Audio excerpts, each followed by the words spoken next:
આગળ ચાલી રહ્યા હોવાની વિગતો અહીંયા મળી રહી છે। આપણે જણાવી દઈએ કે ક્ષત્રિય અને પાટીદાર જે મતો છે તેનું પ્રભુત્વ આ બેઠક ઉપર છે અને ભાજપના ઉમેદવાર 6000 મતથી આગળ ચાલી રહ્યા હોવાની વિગત છે। હર્ષદભાઈ પરમાર 6000 મતથી આગળ છે। જી, આપની વાત પૂરી કરો। જે ગઠબંધનની વાત કરતા હતા કે ડુબાડે કે તારે, એમાં આ ઇન્ડી ગઠબંધન હતું, એને ઘમંડિયા ગઠબંધન કહેતા હતા। એમાં તમે જો મમતા કોઈ દિવસ એ ગઠબંધનમાં રાહુલ ગાંધીને સ્વીકારતા નહોતા, કેજરીવાલ સ્વીકારતા નહોતા। હવે એ કેજરીવાલ વેસ્ટ બંગાળમાં પ્રચાર કરવા જાય છે। બિલકુલ, અમારા સંવાદદાતા જનક જાગીદાર જોડાઈ ગયા છે। ઉમરેઠની પરિસ્થિતિ તેમની પાસેથી પૂછી લઈએ। ઉમરેઠમાં શું વિગતો છે જનક? વિધાનસભાની પેટા ચૂંટણી ચોથો રાઉન્ડ પૂર્ણ થયો છે। કોંગ્રેસના ભૃગુરાજસિંહને 9350 મત મળ્યા છે, જ્યારે બીજેપીના હર્ષદભાઈ પરમારને 16671 એટલે લગભગ 7000 વોટોથી હર્ષદભાઈ પરમાર અત્યારે આગળ ચાલી રહ્યા છે। જી બિલકુલ, આભાર।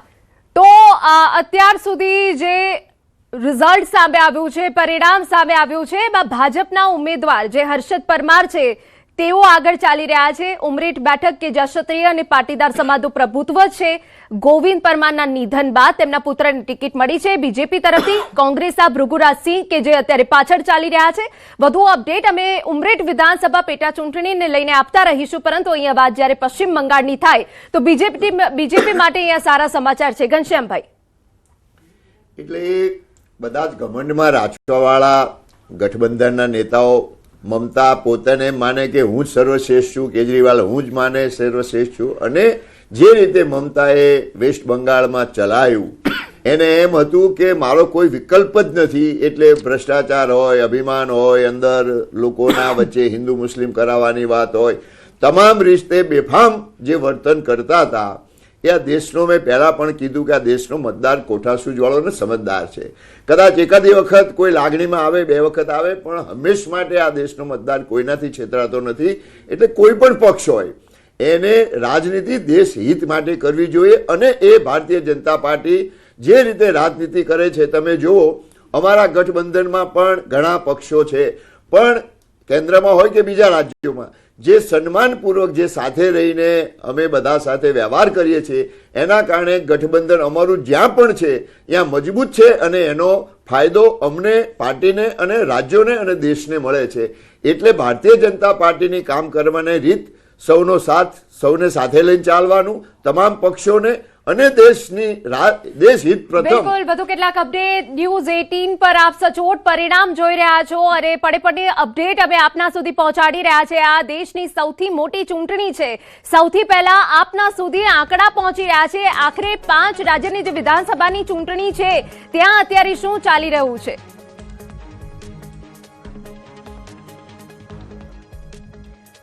બિલકુલ, તો આ સાથે અમારા સહયોગી આયુષી જોડાઈ ગયા છે, જેમની પાસેથી જ આપણે તમામ अपडेट मेळवे। आयुषी, क्या अपडेट मिल रही है? यहाँ पे कांटे की टक्कर दिख रही है बीजेपी के लिए। पश्चिम बंगाल से बहुत ही अच्छे न्यूज आ रहे हैं आयुषी। बिल्कुल हिना, देखिए जिस तरीके से अगर हम पश्चिम बंगाल की बात कर ले तो सभी की नजरें उसी पर टिकी हुई हैं, और पश्चिम बंगाल में कभी बीजेपी आगे और कभी जो है टीएमसी, तो 100 का बहुमत भी पार कर चुकी है और सबकी नजरें उसी पर टिकी हुई हैं। लेकिन देखिए कई तरीके के जो दावे किए गए, कई तरीके की जो योजनाएं चलाई गई, अब देखना होगा, क्योंकि 80 से 90% दोनों फेज में जो वोटिंग हुई आपने देखा होगा, ये आंकड़ा निकल करके सामने आया है, और ये आंकड़ा चौंकाने वाला भी है। अब देखना बड़ा दिलचस्प होगा कि वहां पर बनती किसकी सरकार है। क्या वहां पर जब ग्राउंड रिपोर्ट जब हम लोग देख रहे थे और वहां से जो तस्वीरें निकल करके सामने आ रही थी, बड़ी संख्या में लोग मतदान करने के लिए पहुंचे थे। देश के अलग अलग हिस्सों से आप सोचिए पश्चिम बंगाल में लोग वोट डालने के लिए पहुंचे थे। अब आपको बता देते हैं, क्योंकि अब देखना बड़ा दिलचस्प होगा, क्या चौथी बार ममता बनर्जी सीएम बनती है या बीजेपी वहां पर इतिहास रचती है, क्योंकि अभी तक पश्चिम बंगाल में बीजेपी ने सरकार नहीं बनाई है और पूरी जोर, एड़ी चोटी का जोर वहां पर लगाया गया। आपने तस्वीरें देखी होंगी, एक बार आपको अपडेट दे देते हैं, क्योंकि हमारे पास रिजल्ट हब लाइव से लगातार जो अपडेट आ रही है। बताइएगा कौन सी हॉट सीटें हैं और कौन कहां पर आगे बढ़त बनाया हुआ है? अभी तक जो हॉट सीट है इधर आसनसोल दक्षिण अग्निमित्रा पॉल अभी लीड कर रही है, और भवानीपुर में शुभेंदु अधिकारी और ममता बनर्जी की जो अभी लड़ाई है वो ममता बनर्जी अभी लीड कर रही है, और बहुत सारे ऐसे सीट्स हैं, यानी भवानीपुर सीट से ममता बनर्जी लीड कर रही है, एक बड़ी अपडेट। और ये विधाननगर जो सीट है इसमें अभी तक आगे कोई नहीं गया, और कोलकाता के अंदर जो बहुत सारे सीट्स है, इंपॉर्टेंट सीट्स है, उसमें से बीजेपी आगे जा चुका है और तृणमूल में भी किया। बिल्कुल, तो देखिए कई जगहों पर बीजेपी, कई जगहों पर आप देखिए टीएमसी आगे चल रही है, लेकिन अगर आप देखें वहां पर जिस तरीके से कानूनी दाव पेश भी खेला गया ही ना, आपने देखा होगा किस तरीके से कोलकाता हाईकोर्ट में मामला पहुंचा था। आप ईवीएम की बात कर लीजिए, स्ट्रांग रूम की बात कर लीजिए, तो हमने वहां से तस्वीरें देखी थी किस तरीके से जो है माहौल गर्माता हुआ नजर आया था। उसके बाद से टिप्पणी भी की गई थी। अब देखना बड़ा दिलचस्प होगा कानूनी दाव पेश भी जो पश्चिम बंगाल में खेला गया उसका क्या वहां पर नतीजा निकल करके सामने आता है। लेकिन एक बड़ी जानकारी आपको असम से देना चाहेंगे, क्योंकि असम में हमने देखा साफ तौर पर जो पहले भी हमने एग्जिट पोल दिखाया था वहां पर भी बीजेपी को बहुमत मिलती हो, लेकिन अब देखना होगा क्या असम में जो हेमंत बिस्वा वो हैट्रिक लगाते हैं और बहुमत की और बढ़ते हुए बीजेपी असम में दिखाई दे रही है। एक बार फिर से आपसे अपडेट रहते हैं, असम की जानकारी दीजिएगा और कुछ हॉट सीटें बताइएगा, कौन कहां पर आगे चल रहा है। हाँ, वो तो अभी दिख रहा है कि 80 सीट में बीजेपी प्लस एनडीए का लीडिंग शुरू हो गया है, और जो विरोधी का 3 नेता है, 3 गोगोई बोल के वहाँ पर बोलते हैं कि जो एपीसीसी का प्रेसिडेंट है गौरव गोगोई, अभी वो पीछे है, और जो राइजर डोल बोल के है उनका जो पहले का विधायक था अखिल गोगोई वो भी पीछे है, और लुरिनज्योति गोगोई जो असम जातीय परिषद का सभापति है वो भी पीछे है। जो विरोधी का 3 दिग्गज नेता है तीनों अभी पीछे चल रहा है, जो पोस्टल बैलेट के अभी काउंटिंग। आपको क्या लगता है कि वहां पर कौन से मुद्दे चले होंगे, आपसे ये जानना चाहेंगे, क्योंकि लगातार जो अपडेट निकल करके सामने आ रही है, और कौन सी सीटों पर कौन बढ़त बनाए हुए है और कहां पर जो है पलड़ा भारी होता हुआ। हाँ, वो दिख रहा है कि बीजेपी का जो एजेंडा था, बीजेपी ने जो उनका एजेंडा था कि महिलाओं के लिए उनका बड़े सारे तो महिलाओं ने इस बार बढ़ चढ़ करके वोट किया, तो उसका नतीजा ये साफ। हाँ, वो महिला का जो वोट मिल रहा है बीजेपी का, इसका साफ नतीजा है कि 80 सीट में अभी उनको लीड मिल चुके हैं। हम कह सकते हैं कि बीजेपी बहुमत की ओर है, लेकिन थोड़ा सा और इंतजार करना। हाँ, थोड़ा इंतजार अभी बाकी है, लेकिन जो पहले का दिख रहा है कि 80 सीट और 26 जो डिफरेंस है बहुत ज्यादा डिफरेंस है, और इस तरीके से आपने सारी जानकारी दी है। આપણે જણાવી દઈએ કે તમામ જે આંકડાઓ છે એક બાદ એક સામે આવી રહ્યા છે। અમારા સંવાદદાતા, અમારા સહયોગીઓ સતત જોડાયેલા છે કે જે સચોટ અને વિશ્વસનીય પરિણામ આપણા સુધી પહોંચાડી રહ્યા છે, પરંતુ અહીંયા જે આંકડા સામે આવી રહ્યા છે તે ચોંકાવનારા છે। ક્યાંક જે સ્ટેટ છે ત્યાં કાંટાની ટક્કર જોવા મળી રહી છે। પશ્ચિમ બંગાળમાં અહીંયા અત્યારે બીજેપી આગળ છે। એ સિવાય જો વાત કરવામાં આવે તો આસામમાં પણ બીજેપીને અહીંયા સ્પષ્ટ બહુમતી મળી છે। નરેશભાઈ પાસે જઈએ। નરેશભાઈ, અહીંયા ગઠબંધનની વાત હતી, કારણ કે જો 5 રાજ્યની વિધાનસભા ચૂંટણીની વાત આવે તો અહીંયા ગઠબંધન સૌથી વધારે અસર કરતું હોય છે। શું લાગે છે કોઈ પણ જે મેઇન પાર્ટી છે, બીજેપી હોય કે કોંગ્રેસ હોય, જો અન્ય પાર્ટી સાથે તેઓ ગઠબંધન કરે છે તો જી હજૂરી કરવાની જે ટેવ હોય કે જે પાર્ટીની આદત હોય એ ડૂબાડે છે? નહીં, ગઠબંધન મુખ્યત્વે શું હોય છે, બંને પક્ષોની મજબૂરી હોય છે। તમે જો ગઠબંધન કરવા માટેની બંનેની ગણતરી હોય છે, બંનેને સત્તા જ મેળવવી છે। તો માની લો કે કોઈ પાર્ટી છે, માની લો કે તમે તમિલનાડુની વાત કરો તો ત્યાં એઆઈડીએમકે જે છે એ ગઠબંધન ભાજપને સાથે શા માટે લેવા માગે છે? એને ખબર છે કે એકલા હાથે લડી શકે એમ નથી। સેન્ટ્રલમાં બીજેપી છે અને બીજેપી આવશે તો એની યોજનાઓ, એનો ફાયદો, એનો ફોર્સ, એનો આપણને લાભ મળશે। તો ગઠબંધન હંમેશા તમે એ રીતે જુઓ કે બંનેની મજબૂરીની વાત છે। તો એમાં ક્યારેક એવું પણ બને કે નાના ભાઈને મોટાનો લાભ મળે ને મોટાને નાનાનો લાભ મળે। એ પરિણામો ઉપર આધાર રાખે છે। તમે જો કેરળની અંદર કોંગ્રેસને લાભ મળે છે, ડીએમકે સાથે કોંગ્રેસ જોડાયેલી છે તો ત્યાં એને લાભ મળે છે, ત્યાં એમને મુશ્કેલી નથી, એટલા માટે કે એમ કહી શકે ત્યાં અમારી સરકાર છે, કે ગઠબંધન સાથે છે એટલા માટે કહી શકે। એટલે અને સાઉથમાં તો ભાજપે એ પ્રાદેશિક પાર્ટી સાથે જોડાણ કરવું અત્યાર સુધી અનિવાર્ય બન્યું છે।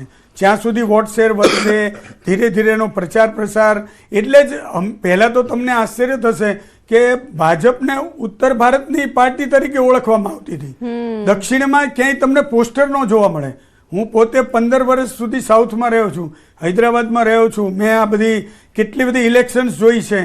આ કેસીઆરનું ઇલેક્શન જોયું છે, ચંદ્રાબાબુનું જોયું છે, બરોબર, એ બધી ખબર છે। તેલંગાના, આંધ્ર બેને જુદા પડતા જોયા છે, 2 સ્ટેટ બનેલા જોયેલા છે મેં।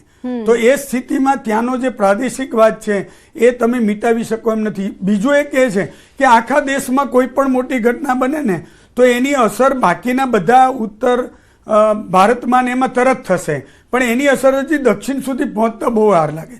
એટલે હું ઘણીવાર હસતા હસતા કહેતો હોઉં છું કે હિમાલયમાં બરફ પડે ને બિલકુલ. તો એની ઠંડીની અસર બિલકુલ અહીંયા પૂના પશ્ચિમ સુધી હોય, બંગાળના સાઉથમાં પરિણામને ના હોય. લઈને મોટા સમાચાર સામે આવ્યા છે. ઝારગ્રામમાં ભાજપ આગળ ચાલી રહ્યું છે, જે એક મહત્વની બેઠક છે પશ્ચિમ બંગાળ માટે.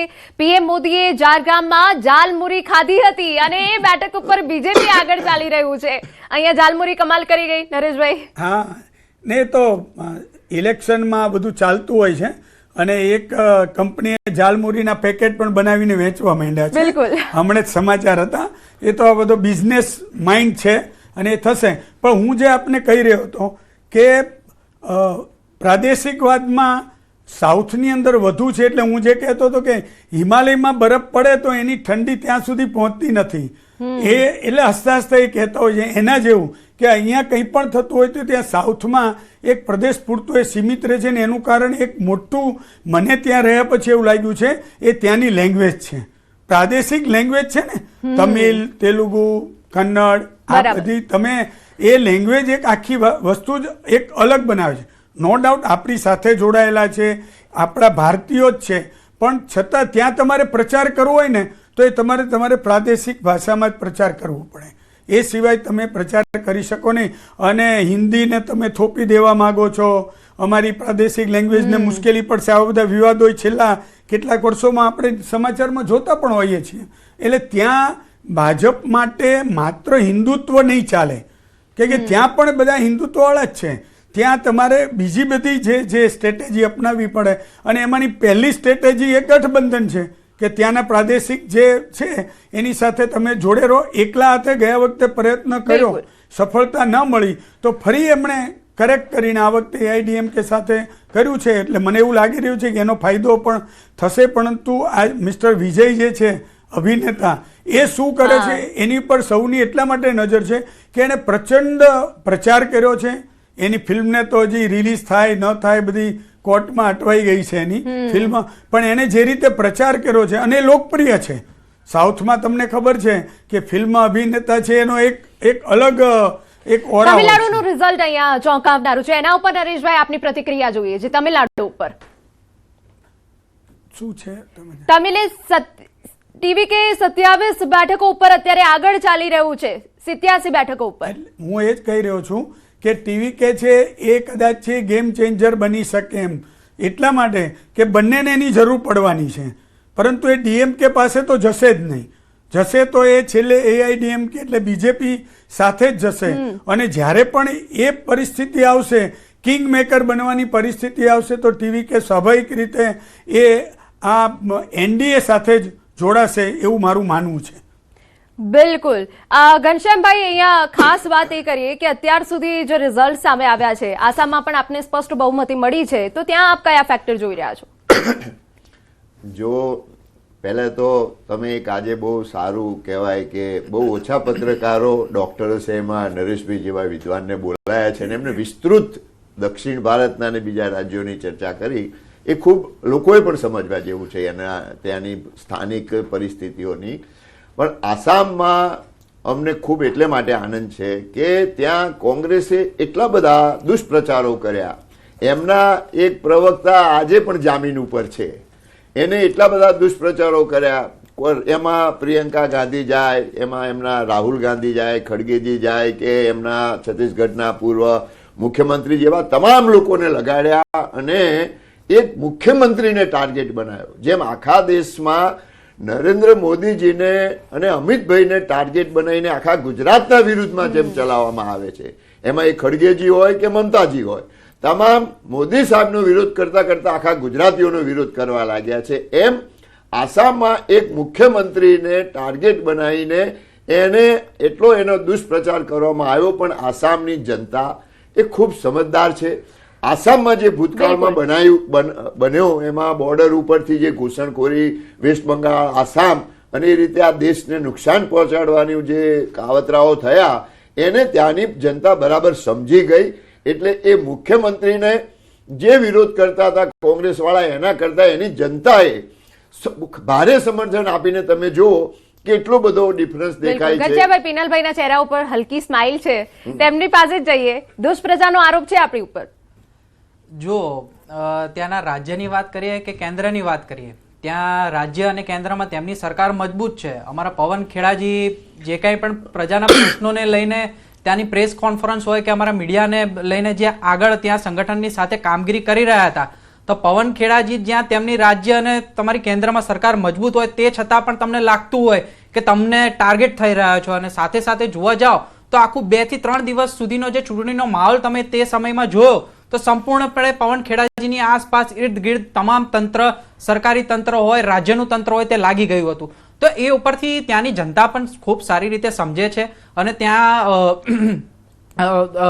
ત્યાંની રાજ્યની જનતા હોય કે ભારત દેશની જનતા હોય, તમામ લોકો જાણી ગયા છે, તમામને ખબર પડે છે કે કઈ રીતનો ત્યાં માહોલ બનાવવામાં આવ્યો, કેવી રીતે લોકોનો અવાજ દબાવવામાં આવ્યો. પરંતુ જે કાંઈ પણ હોય, અસમની પર્ટિક્યુલર તમે રાજ્યની વાત કરો તો છેલ્લા અડધો કલાકની અંદર તમામ આંકડાઓની અંદર ખાસો ફરક આવ્યો છે. ધીમે ધીમે અમારી કોંગ્રેસ પાર્ટીની એક કરીને સીટો ત્યાં વધી રહી છે. પરંતુ જોવા જાઓ તો મારું શરૂઆતના ડિબેટની શરૂઆતમાં પણ મારું સ્પષ્ટ વલણ હતું કે અમે 3 રાજ્યોની અંદર અમારા જે ગઠબંધનની સાથે અત્યારે અમુક રાજ્યની અંદર તમે જોવા જાઓ તો અમારું ગઠબંધન થોડા સમય પહેલા આગળ વધાવી રહ્યું હતું, પણ અત્યારે ત્યાં કયા રાજ્યનો કયા ઝોનનો રાઉન્ડ ચાલી રહ્યો છે એના ઉપરથી સ્પષ્ટ ના થઈ શકે. પરંતુ ડેફિનેટલી કે અમે 3 રાજ્યોની અંદર અમે સરકાર બનાવવા જઈ રહ્યા છીએ. અસમ અને પશ્ચિમ બંગાળની અંદર અમારા સંગઠને ખૂબ સારી રીતે પ્રદર્શન કર્યું, ખૂબ સારા જનતાના પ્રશ્નોને લઈને અમે આગળ ચૂંટણી પણ લડ્યા. બિલકુલ વધુ અપડેટ હાલના વલણમાં બંગાળનું જે વલણ સામે આવ્યું છે કે જ્યાં પશ્ચિમ બંગાળમાં અત્યારે ખરાખરીનો જંગ જોવા મળી રહ્યો છે. પડે અપડેટ અમે આપના સુધી આપી રહ્યા છે. ફરી એક વખત અમારી ટીમને કહીશ કે બ્રેકિંગ ફ્લેશ કરે કે જ્યાં પશ્ચિમ બંગાળમાં શું સ્થિતિ છે. દિલ્હી ભાજપ કાર્યાલય પર જલેબી બનવાનું શરૂ થઈ ગયું છે, જેની તસવીરો અમે આપને બતાવીએ. દિલ્હીમાં ઉજવણીની પણ તૈયારી શરૂ થઈ ગઈ છે. અત્યાર સુધી જે પ્રારંભિક વલણો સામે આવ્યા છે અને એ પહેલા જ દિલ્હી ભાજપ કાર્યાલય પર જલેબી બનવાનું શરૂ થઈ ગયું છે.